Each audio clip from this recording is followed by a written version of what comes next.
ఓంకారం గురించి మీకు తెలుసా? ఓం అనే పవిత్ర మంత్రం కేవలం ఒక శబ్దం కాదుమా, ఇది సృష్టి యొక్క ఆదినాదం. ఓంకారాన్ని మించిన మంత్రం లేదంటారు. ఓమంటూ ఉచ్చరించే ఓంకారం పరమ పవిత్రమైంది. ప్రణవస్వరూపం. ఓంకారం శివస్వరూపం. మహాశివుడు డమరుకం మోగిస్తున్నప్పుడు ఆ ధ్వనిలోంచి అక్షరాలు వచ్చాయి. మహామహిమాన్వితమైన ఓంకారానికి అనేక అర్థాలు ఉన్నాయని ప్రబోధాత్మకమైన బుద్ధిని ప్రసాదిస్తుంది. ఓంకారం చరాచర జగత్తును శాసిస్తుంది. అజ్ఞానాన్ని, అంధకారాన్ని నశింపజేస్తుంది.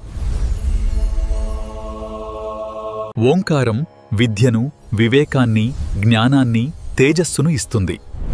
సర్వ ఐశ్వర్యాలను కల్పిస్తుంది.